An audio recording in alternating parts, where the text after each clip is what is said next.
CREDAI Hyderabad property షోకి నాతో పాటు విచ్చేసిన పెద్దలు సుదర్శన్ రెడ్డి గారు, ప్రాపర్టీ షో ఏర్పాటు చేసిన క్రెడాయ్ ప్రతినిధులు, రాష్ట్ర ప్రభుత్వ ఉన్నతాధికారులు, తెలంగాణ రాష్ట్ర గ్రోత్ ఇంజన్ ప్రతినిధులు, రియల్ ఎస్టేట్ సంస్థ మిత్రులందరూ, ఈరోజు తెలంగాణ రాష్ట్ర ప్రభుత్వం నూతనంగా ఏర్పడ్డ తర్వాత ఈ వేదిక మీద నుంచి వాళ్ళు సృష్టించడం ద్వారా అభివృద్ధిని అడ్డుకోవాలనుకుంటున్న వాళ్లకు కనువిప్పు కలిగించడానికి కార్యక్రమాన్ని ఏర్పాటు చేసి హైదరాబాద్ నగరం ప్రపంచ నగరాలతో ఏ విధంగా పోటీ పడుతుందో, ప్రపంచ దిగ్గజ నగరాలైన న్యూయార్క్, టోక్యో, సింగపూర్ లాంటి నగరాలతో హైదరాబాద్ నగరం ఏ విధంగా పోటీ పడబోతుందో ప్రపంచానికి వివరించడానికి ఏర్పాటు చేసిన నిర్వాహకులందరినీ కూడా మనస్ఫూర్తిగా నేను అభినందిస్తున్నా.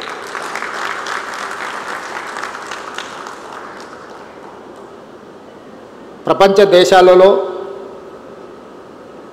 అభివృద్ధి అనేది రెండు విభాగాలుగా ఉంటుంది. ఒకటి పాలసీస్, రెండు కన్స్ట్రక్షన్ ఆర్ బిల్డింగ్ అసెట్స్.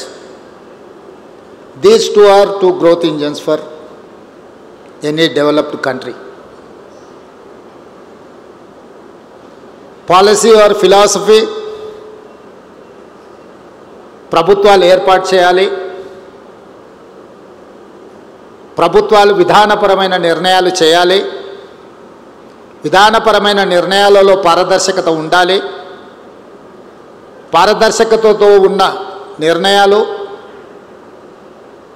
ప్రజలకు అందుబాటులో ఉండాలి. ప్రజలకు అందుబాటులో ఉన్నప్పుడు, పెట్టుబడులు ఆకర్షించినప్పుడు అభివృద్ధి వాటంతట అవే వేగంగా పరిగెత్తుతాయి. ఈరోజు తెలంగాణ రాష్ట్రం హైదరాబాద్ నగరాన్ని ఉదాహరణగా తీసుకుంటే, కులీ కుతుబ్ షాహీ నుంచి మొదలు పెడితే డాక్టర్ వైఎస్ రాజశేఖర రెడ్డి వరకు కులీ కుతుబ్ షాహీలు కావచ్చు, నిజాం సర్కార్ కావచ్చు, సికింద్రాబాద్ను బిల్డ్ చేసిన బ్రిటిషర్స్ కావచ్చు, హైటెక్ సిటీకి మొట్టమొదట పునాది రాయి వేసిన రాజీవ్ గాంధీ, నేదురుమల్లి జనార్దన్ రెడ్డి గారు కావచ్చు, ఆ పునాది రాయిని కొనసాగించి హైటెక్ సిటీ అని ఒక ఐకానిక్ ప్రాజెక్టు నిర్మించిన చంద్రబాబు నాయుడు గారు కావచ్చు, ఆ విధానాన్ని కొనసాగించిన డాక్టర్ వైఎస్ రాజశేఖర రెడ్డి గారు కావచ్చు. పరిపాలన పరమైన పాలసీ పెరాలసిస్ లేకుండా వీళ్ళు నిర్ణయాలు తీసుకోవడం వల్లనే, పాలకులు మారిన పాలసీ పెరాలసిస్ లేకుండా చూడడం వల్లనే ఈరోజు మనము మన నగరం ప్రపంచ దేశాలతో పోటీ పడగలుగుతుంది. ప్రభుత్వాలు మారినప్పుడు కొన్ని అనుమానాలు ఉంటాయి. పక్క రాష్ట్రాలలో జరుగుతున్న పరిణామాల నుంచి మొదలు పెడితే నాయకుల మధ్యలో ఉన్న భిన్న అభిప్రాయాలు కొంతకాలం ఇలాంటి అనుమానాలు, అపోహలకు దారితీస్తాయి. కానీ ఒక రిచ్ కల్చర్ నుంచి వచ్చిన Telangana culture, we are not going to settle scores with our policies. If someone is having some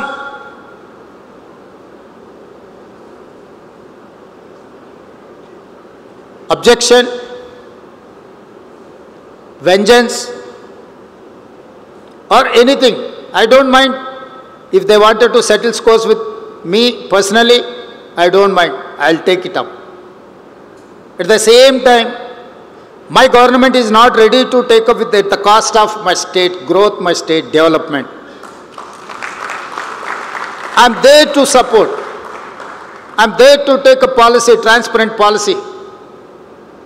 I'm there to encourage investments.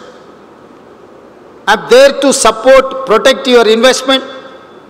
At the same time, your profit also. మీ పెట్టుబడులకు రక్షణ కల్పించడమే కాదు, మీ పెట్టుబడులకు లాభాలు వచ్చే విధంగా మీ వ్యాపారాలను ప్రోత్సహించే బాధ్యత మా ప్రభుత్వానిది, నాది అని చెప్పి మీ అందరికీ ఈ వేదిక మీద నుంచి నేను విజ్ఞప్తి చేస్తున్నా. పొలిటికల్ పార్టీస్కి, పొలిటికల్ లీడర్స్కి they have their own interest, they have their own priorities. I don't say it is wrong. At the same time మీరందరూ అందులో పడి అలాంటి వాళ్ళు సృష్టించే అనుమానాలకు మీరు ఊతమిస్తే అది అంతిమంగా మీ వ్యాపారానికి తీరని నష్టం అవుతుంది. రాజకీయాలలో ఒకే కుర్చీకి పోటీ పడ్డప్పుడు కొన్ని ఉంటాయి. అదే కుర్చీలో కూర్చోవాలని 10 మంది అనుకున్నప్పుడు మిగతా 9 మంది నిరాశ చెందుతారు. అది కుటుంబానికి సంబంధించింది కావచ్చు, కులానికి సంబంధించింది కావచ్చు, ప్రాంతానికి సంబంధించింది కావచ్చు, వ్యక్తులకు సంబంధించింది కావచ్చు, ఉంటాయి ఇవన్నీ. కానీ మీరు వాళ్ళు సృష్టించే అపోహలకి లోనయ్యి మీరు వాటిని వేగంగా వ్యాపింపజేయడానికి ప్రయత్నం చేస్తే అది అంతిమంగా మీ అందరికీ, మనందరికీ, తెలంగాణ రాష్ట్రానికి, దేశ సంపద కూడా నష్టాన్ని చేకూరుస్తుంది. అలాంటి అపోహలు ఏమైనా ఉంటే తొలగించడానికే ఈరోజు ప్రత్యేకంగా సమయం తీసుకొని మీ దగ్గరికి నేను రావడం జరిగింది. ఇంకొక మాట కూడా చెప్పదలుచుకున్నా. ఇన్వెస్ట్మెంట్స్ కోసము రోడ్ షోలు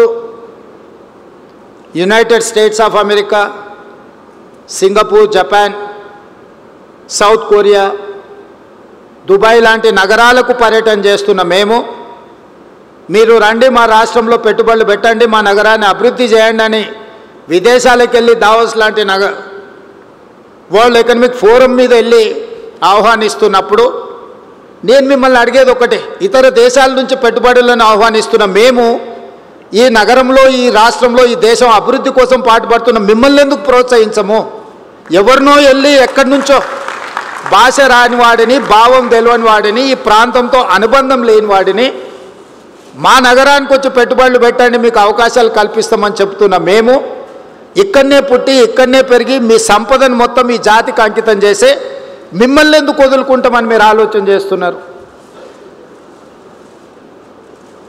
అంటే అపోహలు సృష్టించే వాళ్ళ ఆలోచనలతోని మీరు ప్రయాణం చేస్తే ఇలాంటి అపోహలు వస్తాయి. అందుకే మొట్టమొదటి ప్రాధాన్యత మీకే. మీరు పోటీ పడండి, పాలసీలు అడగండి, ఇంప్రూవ్మెంట్ ఎట్లా చేయాలనో చెప్పండి, మీ అనుభవాన్ని మాతో పంచుకోండి. మన నగరాన్ని ఒక గొప్ప నగరంగా తీర్చిదిద్దుకుందాం. I may not satisfy as a individual or individuals. నేను ప్రతి వ్యక్తిని సంతోషపెట్టలేకపోవచ్చు. ప్రతి వ్యక్తి ఏదో ఒక అంశంతో నా దగ్గరకు వచ్చినప్పుడు వాళ్ళు అనుకున్న మేరకు నేను సహకరించకపోవచ్చు. దానికి నాకు పరిమితులు ఉండొచ్చు. నేను మధ్యతరగతి మనస్తత్వం ఉన్నవాడిని, నేను పెట్టుబడిదారుడి ఆలోచనలు ఉన్నోని కాదు. మధ్యతరగతి వాడికి సమాజం పట్ల భయం ఉంటుంది, సమాజం పట్ల గౌరవం ఉంటుంది, సమాజం ఏమనుకుంటుందని ఆలోచన చేస్తాడు. ఉన్నంతలో సర్దుకుపోదాం, దుప్పటి ఉన్నంతనే కాళ్ళు జాపుకుందామని ఒక ఆలోచన ఉంటుంది.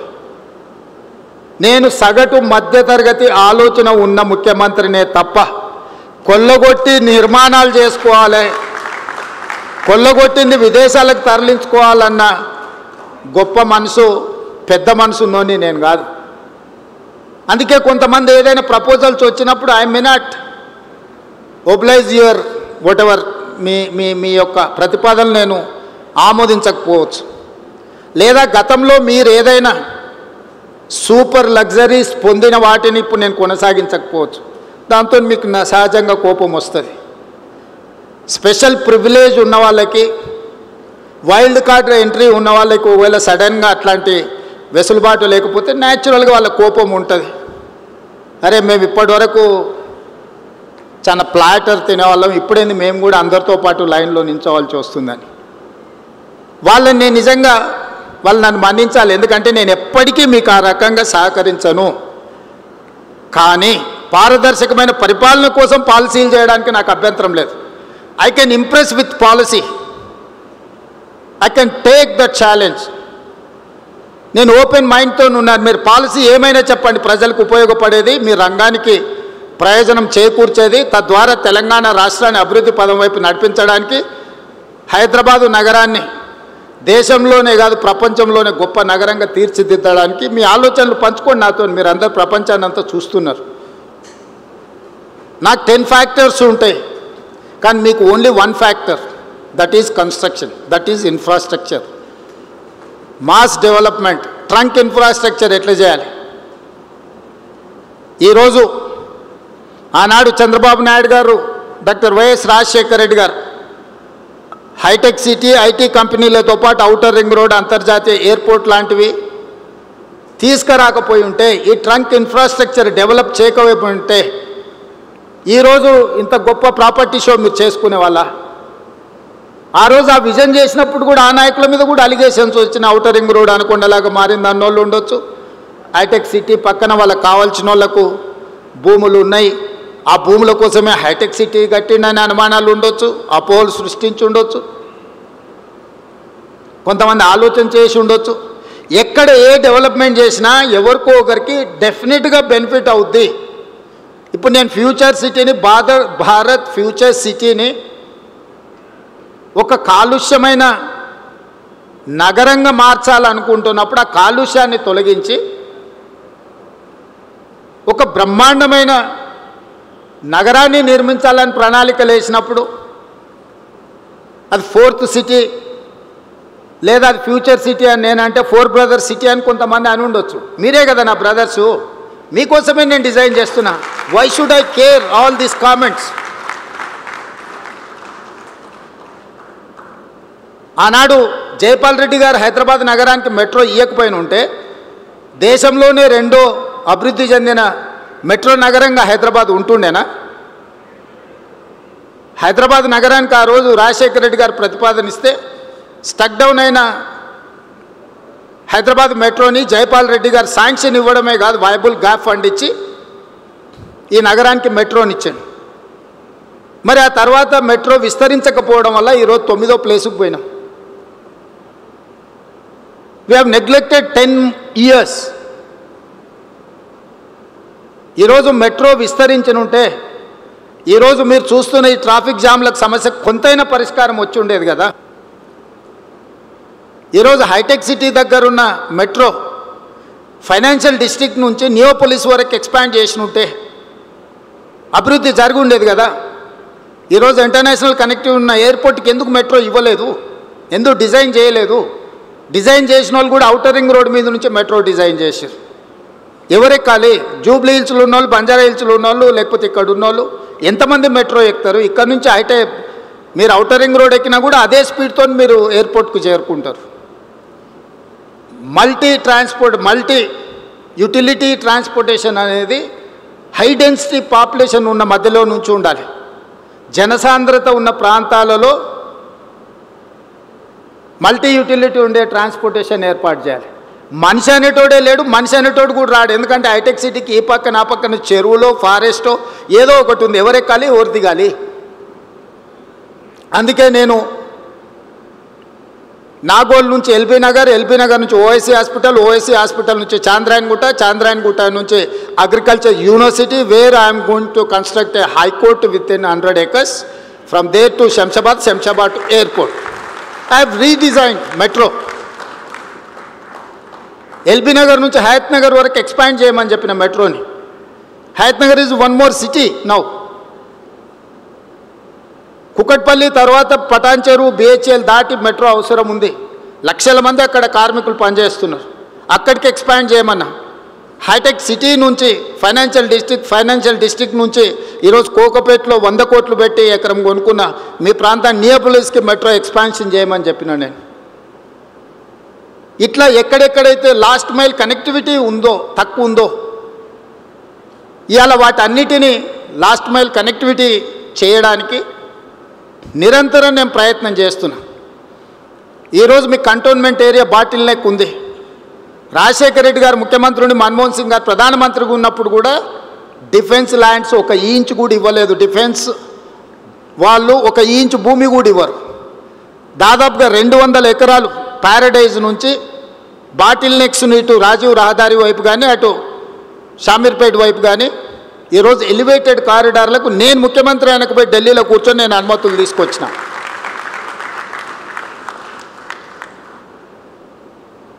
ఇవన్నీ కూడా మన నగరం యొక్క ప్రతిష్ట పెంచడానికి. ఈరోజు షామీర్పేట వరకు మెట్రో, ఈరోజు మేడ్చల్ వరకు మెట్రో ఎక్స్పాన్షన్కి మనం ప్రతిపాదనలు ఇచ్చినాం. షామీర్పేట మేడ్చల్ కూడా ఈరోజు ఒక నగరం స్థాయిలో విస్తరించినాయి. వీటన్నిటిని మనం అభివృద్ధి చేసుకోవాలంటే సంకల్పం ఉండాలి, ప్రణాళిక ఉండాలి, దాంతోపాటు ప్రయత్నం ఉండాలి. అప్పుడప్పుడు లెక్కలేస్తుంటారు, 1వసారి 2వసారి 3వసారి అరాజ్ బారినట్టు ఢిల్లీ పోయిండని. అనుమతులు ఢిల్లీలో ఇచ్చేది ఉంటే ఏడికి పోవాలి నేను? మీ హై రైజ్డ్ పర్మిషన్కి బెంగళూరు అనుకుంటా ఎయిర్పోర్ట్ అథారిటీ క్లియరెన్స్ ఇవ్వాలంటే, అవునా? ఢిల్లీ అంటే సదరన్ పార్ట్ ఆఫీసు బెంగళూరులో ఉందా? ఎయిర్పోర్ట్ అథారిటీ క్లియరెన్స్ ఒకవేళ హై రైజ్డ్ పోయినప్పుడు వాట్ ఎవర్ ఢిల్లీలో ఉందనుకోండి, అనుమతులు ఇవ్వాల్సిందే ఢిల్లీలో ఉంటే మీరు దుబాయ్ పోయి అడగలేరు కదా. మెట్రోకి అనుమతి ఇవ్వాలన్నా, మూసీకి అనుమతి ఇవ్వాలన్నా, ఎలివేటెడ్ కారిడార్స్కి అనుమతి ఇవ్వాలన్నా, డిఫెన్స్ ల్యాండ్స్ ఇవ్వాలన్నా, లేకపోతే గ్రాంట్ ఇవ్వాలన్నా, లోన్కి సావరిన్ గ్యారంటీ ఇవ్వాలన్నా కేంద్ర ప్రభుత్వం ఇవ్వాలి. కేంద్ర ప్రభుత్వం ఎక్కడి నుంచి ఫంక్షన్ చేస్తుంది, ఎక్కడి నుంచి పనిచేస్తుంది? ఢిల్లీ నుంచి.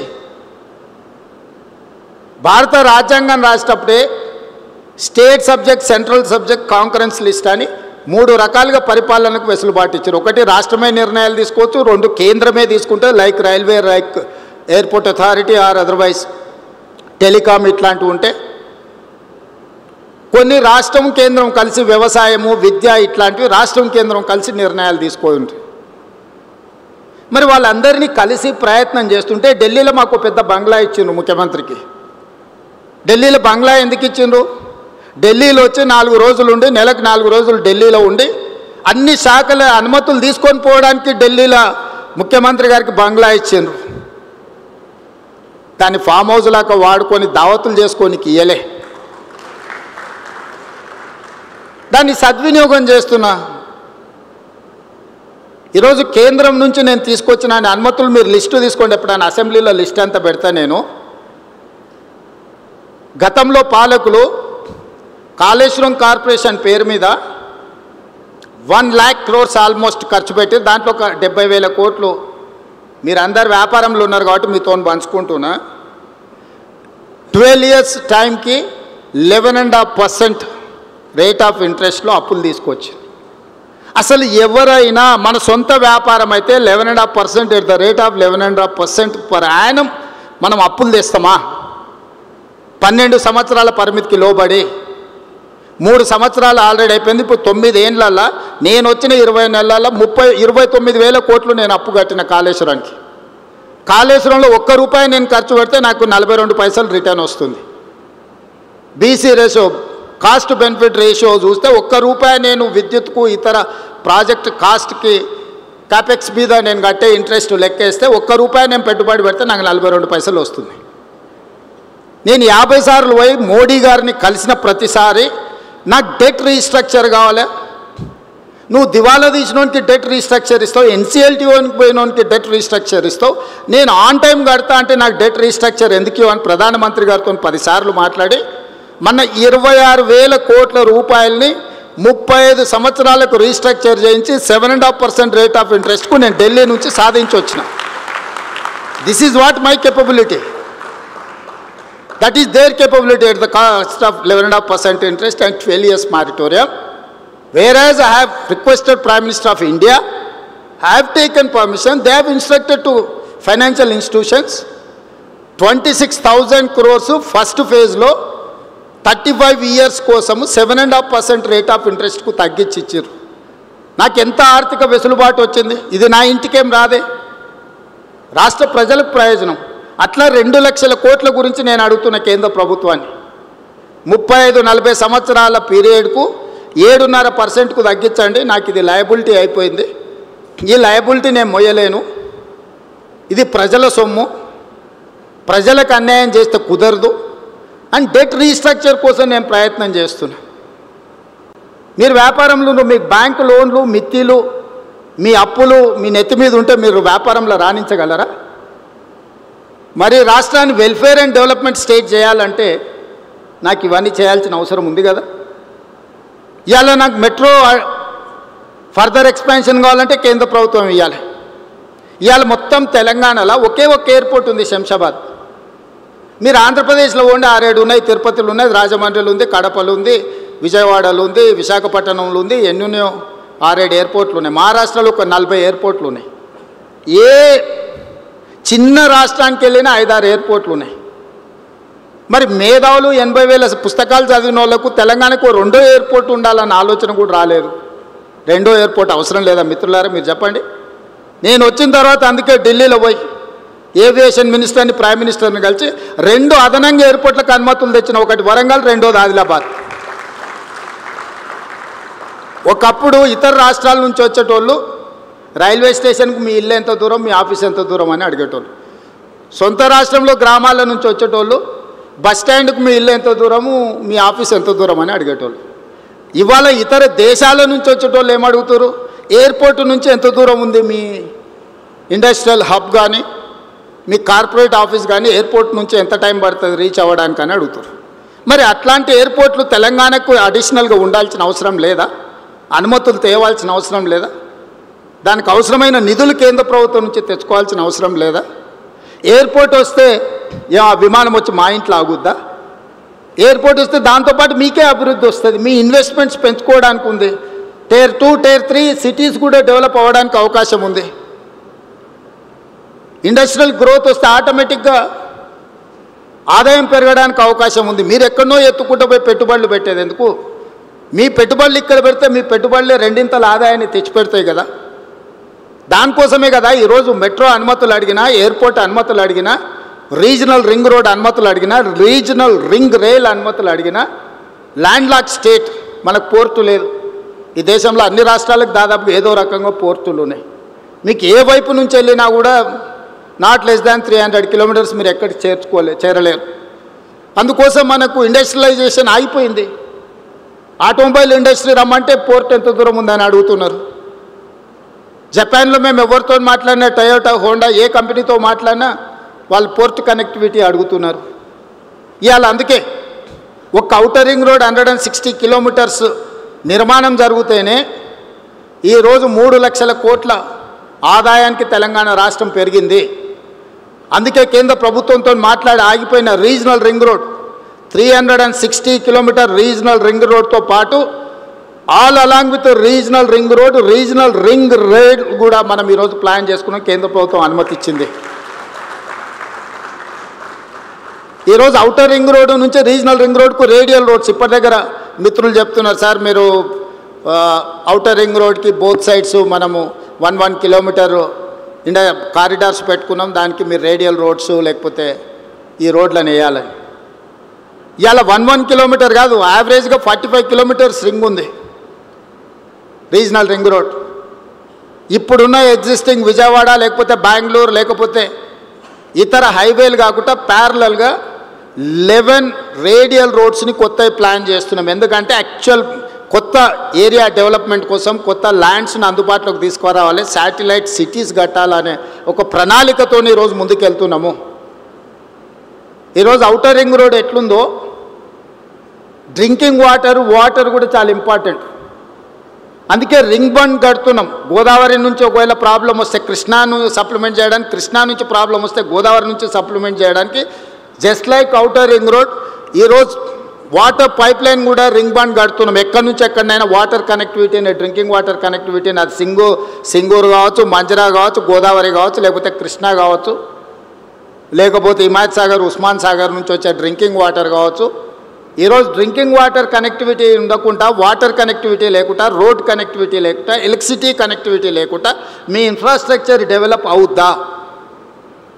మరి ఇవి చేయాలంటే నేను 400 kV, ఇప్పుడు కొత్తగా 800 kV సబ్స్టేషన్స్ కూడా వస్తున్నాయి అల్ట్రా మోడర్న్. ఈరోజు మీకు పవర్ కనెక్షన్ ఇవ్వాలన్నా, వాటర్ కనెక్షన్ ఇవ్వాలన్నా, రోడ్ కనెక్టివిటీ డెవలప్ చేయాలా, డ్రైనేజ్ కనెక్టివిటీ డెవలప్ చేయాలి అని అంటే ఇన్ఫ్రాస్ట్రక్చర్ మీద ఫోకస్ పెట్టాలి. ఈరోజు రీజనల్ రింగ్ రోడ్తో పాటు, రీజనల్ రింగ్ రైల్తో పాటు future city to Amaravati, Amaravati to Bandar port, 8 line express హైవేతో పాటు రైల్వే కనెక్టివిటీ చేసి బోత్ సైడ్ ఇండస్ట్రియల్ కారిడార్ని ఈరోజు ప్రపోజల్స్ గవర్నమెంట్ ఆఫ్ ఇండియాకి ఇచ్చినాం. తొందరలో అది అనుమతి రాబోతుంది. సో పోర్ట్ అనే ప్రాబ్లాన్ని పర్మనెంట్గా ఈరోజు Hyderabad Vijayawada near about 300 kilometres ఉంది. కానీ ఇప్పుడు మేము డెడికేటెడ్ గ్రీన్ఫీల్డ్ హైవే ఇస్తే 220 కిలోమీటర్స్లోనే విజయవాడ వస్తుంది. 70 కిలోమీటర్స్ మీకు ప్రయాణం తగ్గితే ఎంత ప్రయోజనం ఉంటుందో ఒక్కసారి ఆలోచన చేయండి. ఈరోజు ఈ ప్రణాళికలన్నీ ఈరోజు తెలంగాణ రైజింగ్ 2047 ఒక విజన్ డాక్యుమెంట్ కోసం చేస్తున్నాం. December 9th we're going to dedicate that vision document. అందులో 3 తెలంగాణని 3 వర్టికల్స్ కింద డివైడ్ చేస్తున్నాం. Outer ring road inside is core urban region, outer ring road outside to regional ring road inside semi urban, regional ring road to Telangana corridor rural. The core urban region service sector, semi-urban region industrial sector, outer RRR నుంచి out సైడ్కి వచ్చేది agriculture sector. సింపుల్గా Telangana map తీసి ఇట్లా ముందర పెట్టుకుంటే మీకు circles క్లియర్గా ఉంటుంది. కోర్ అర్బన్ రీజన్లో సర్వీస్ సెక్టర్ ఉంటుంది, సెమీ అర్బన్ రీజన్లో ఇండస్ట్రియల్ సెక్టర్ ఉంటుంది, రిమైనింగ్ సెక్టర్ రూరల్ సెక్టర్లో అగ్రికల్చర్ ఉంటుంది. జస్ట్ మీ పాలసీ డాక్యుమెంట్ ఇట్లా ఓపెన్ చేస్తే ఈ దేశంలోనే మొదటిసారి ఒక స్టేట్ మొత్తానికి ఒక పాలసీ. మీరు మాస్టర్ ప్లాన్ చూస్తే గ్రేటర్ హైదరాబాద్కో హెచ్ఎండిఏకో మాస్టర్ ప్లాన్ ఉంటుంది. తెలంగాణ కోసమే మెగా మాస్టర్ ప్లాన్ డిజైన్ చేసుకుంటున్నాం. ఎక్కడ ఏ సెక్టర్ రావాలి, ఎక్కడ ఏం డెవలప్మెంట్ ఉండాలి, ట్రంక్ ఇన్ఫ్రాస్ట్రక్చర్ గవర్నమెంట్ ఎట్లా డెవలప్ చేయాలనుకుంటుంది, ఆ ట్రంక్ ఇన్ఫ్రాస్ట్రక్చర్ బేసిస్ మీద మీరు మీ ప్రణాళికలు సిద్ధం చేసుకోవచ్చు అనేది మా ఆలోచన.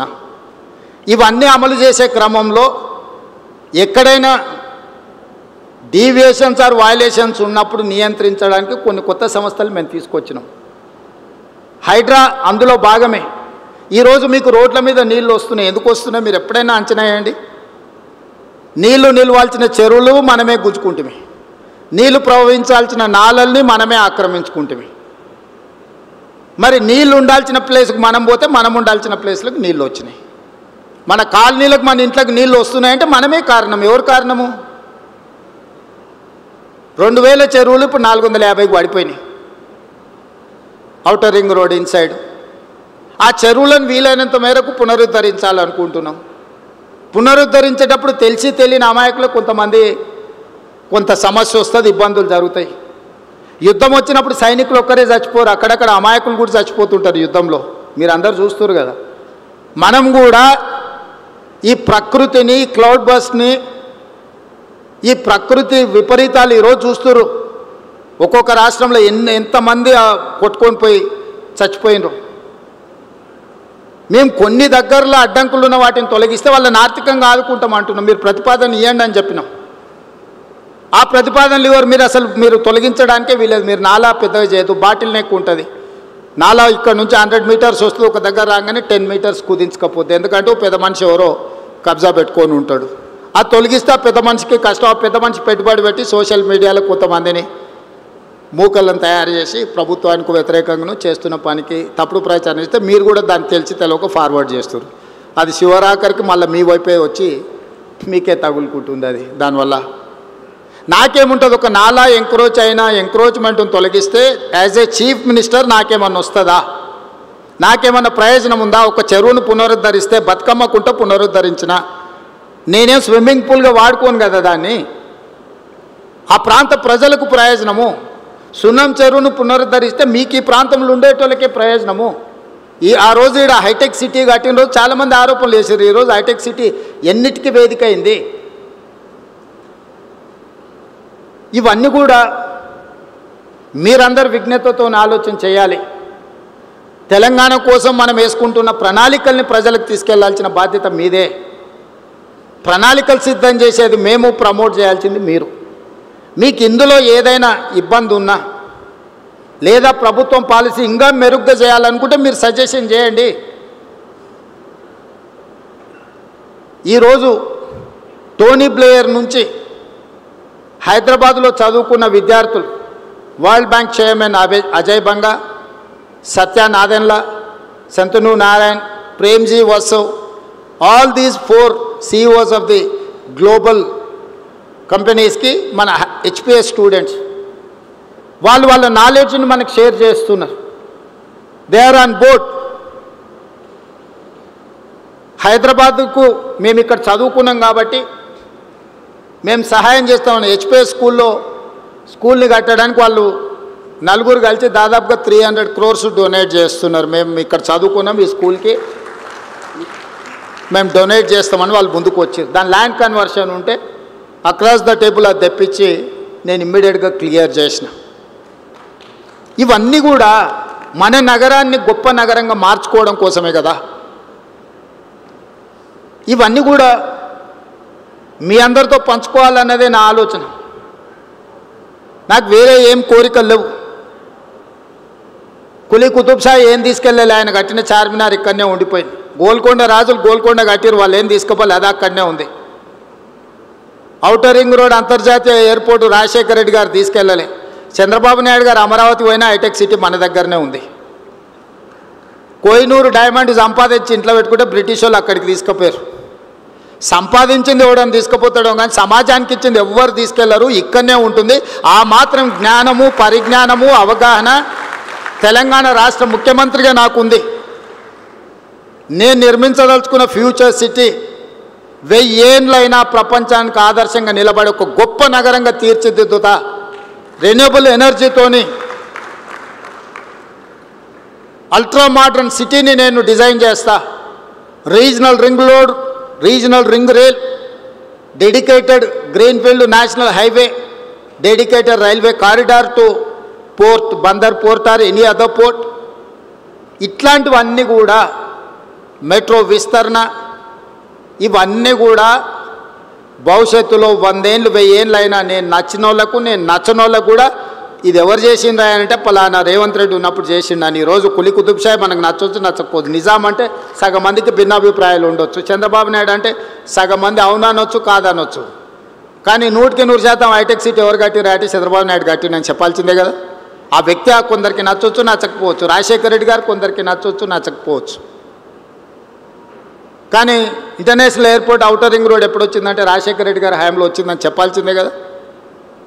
దేశ స్వతంత్రం కోసం కొట్లాడిన వాళ్ళు మహాత్మా గాంధీ, పండిత్ జవహర్లాల్ నెహ్రూ గురించి, స్వతంత్రం గురించి మాట్లాడితే వాళ్ళు తెచ్చిందని చెప్పాల్సిందే కదా. ఆ ఫిలాసఫీ కొందరికి నచ్చవచ్చు నచ్చకపోవచ్చు. కానీ వాళ్ళు ఈ దేశానికి ఇచ్చిన ఒక గొప్ప స్ఫూర్తి ఎప్పటికీ మనలో కొనసాగుతూనే ఉంటుంది కదా. ఈరోజు తెలంగాణ కూడా ఓ యంగెస్ట్ చీఫ్ మినిస్టర్గా ఒక అగ్రికల్చర్ ఫ్యామిలీ నుంచి, రూరల్ బ్యాక్గ్రౌండ్ నుంచి వచ్చిన నాకు పెద్ద పెద్ద ఇంగ్లీష్ చదువులు చదువుకోకపోవచ్చు కానీ నాకు కామన్ సెన్స్ ఉంది. Common sense is biggest asset for any one. Language is not an a knowledge, language is only for communication. అమెరికాలో బిచ్చమెత్తుకునేటోని కూడా ఇంగ్లీష్ వస్తుంది, వాని ఊర్లో మాట్లాడుకునేదే ఇంగ్లీష్, బాత్రూమ్ కడిగేటోని కూడా ఇంగ్లీష్ వస్తుంది. జపాన్కి, జర్మన్కి ఇంగ్లీష్ వచ్చా, వాళ్ళకి చైనాకి ఇంగ్లీష్ వచ్చా. ప్రపంచ దేశాలను చైనా, జపాన్, జర్మన్ శాసిస్తుంది కదా. ఎంతమందికి ఇంగ్లీష్ వచ్చా? దేశంలో పరీక్ష పెట్టుండ్రి. తెలివితేటలకు, చిత్తశుద్ధికి భాషకు సంబంధం లేదు. భాష వచ్చిన వాళ్ళందరూ విమానాలు నడుపుతలేరు, భాష వచ్చిన వాళ్ళందరూ రాకెట్లు తయారు చేస్తలేరు. భాష వచ్చిన వాళ్ళు బట్టల షాప్లో బట్టలు అమ్ముతారు, బాత్రూమ్లు కడిగేటోళ్ళు కూడా ఉన్నారు భాష వచ్చిన వాళ్ళు. అదేం పెద్ద విద్య అని నేను అనుకోవడం లేదు. మంచిదే ఒక అడిషనల్ క్వాలిఫికేషన్. కొందరికి సాంస్క్రిట్ వచ్చు, కొందరికి జర్మన్ వచ్చు, కొందరికి అదర్ లాంగ్వేజ్, అడిషనల్ క్వాలిఫికేషన్ అది. I do appreciate. ఆ భాష వస్తే మంచిది, ఇంకొక భాష ఎక్స్ట్రా నేర్చుకుంటే. పివి నరసింహారావు గారికి 14 భాషలు వచ్చేది. ఏ రాష్ట్ర ఎంపీ పోయినా కూడా వాళ్ళ భాషలతో మాట్లాడితే వాళ్ళు చాలా సంతోషపడేవాళ్ళు. పని అయినా కాకపోయినా సార్ మా భావం, మా బాధ అర్థం చేసుకున్నాడని. నాకు తెలంగాణను అభివృద్ధి చేయాలన్న చిత్తశుద్ధి ఉంది, పట్టుదల ఉంది. నాకు తెలియదు ఏమున్నా అడిగి తెలుసుకునే నాకు సహనం ఉన్నది. రోజుకు 18 గంటలు నిరంతరం పనిచేసే ఓపిక ఉన్నది. ఓపిక ఉంది, వయసు ఉంది, మీతోని నాకు అనుబంధం ఉంది. మనందరం కలిసి నగరాన్ని గొప్పగా నిర్మించుకుందాం. ఏమైనా అపోహలు ఉంటే తొలగించుకోండి, ప్రోయాక్టివ్గా రియాక్ట్ అవ్వండి, ఒక పాజిటివ్ నరేషన్ని బిల్డ్ చేయండి. రియల్ ఎస్టేట్ ఈజ్ ఫైనల్గా ఒకటే మాట చెప్పుకున్నారు, రియల్ ఎస్టేట్ ఈజ్ సెంటిమెంట్. మీరు ఏ విధంగా ఈ సెంటిమెంట్ను డ్రైవ్ చేస్తే ఆ విధంగా ఉంటుంది. అదే ₹1,00,000 ఎకరం అంటారు, ఒక 6 నెలలు ఉరితే అదే ₹1,00,00,000 అంటారు. ఆ ₹1,00,00,000 100 కోట్లకు కూడా పోయింది. కోకాపేటలో నేను కూడా ఒకప్పుడు రియల్ ఎస్టేట్ వ్యాపారం చేసిన 8 లక్షల నుంచి 12 లక్షలకు కొనుక్కున్న భూములు ఉన్నాయి. కానీ అదే కోకాపేటలో ఈరోజు 100 కోట్లు, ఓ రోజు 14 కోట్లు అయింది, ఇప్పుడు 100 కోట్లు అయింది. భూమి అనేది ఒక సెంటిమెంట్, రియల్ ఎస్టేట్ అనేది ఒక సెంటిమెంట్. ఆ సెంటిమెంట్ను మీరు ఎంత పాజిటివ్గా ముందుకు తీసుకెళ్తే మీకు అంత ప్రయోజనం ఉంటుంది. తెలంగాణను ఒక సెంటిమెంట్ హబ్గా, తెలంగాణను ఒక డెవలప్మెంట్ హబ్గా, తెలంగాణ మీన్స్ బిజినెస్. వీడికి ఎవరైనా రావచ్చు, పెట్టుబడి పెట్టవచ్చు. మీ పెట్టుబడికి భద్రత ఉంది, భద్రతతో కూడా మీ పెట్టుబడికి లాభాలు ఇప్పించే బాధ్యత నాది, అనుమతులతో పాటు లాభాలు ఇప్పించే బాధ్యత నాది. ఇంత మంచి కార్యక్రమాన్ని ఏర్పాటు చేసిన క్రెడై మిత్రులందరినీ కూడా అభినందిస్తూ రండి, మనందరం కలిసి మన తెలంగాణను అభివృద్ధి చేసుకుందాం. జై తెలంగాణ.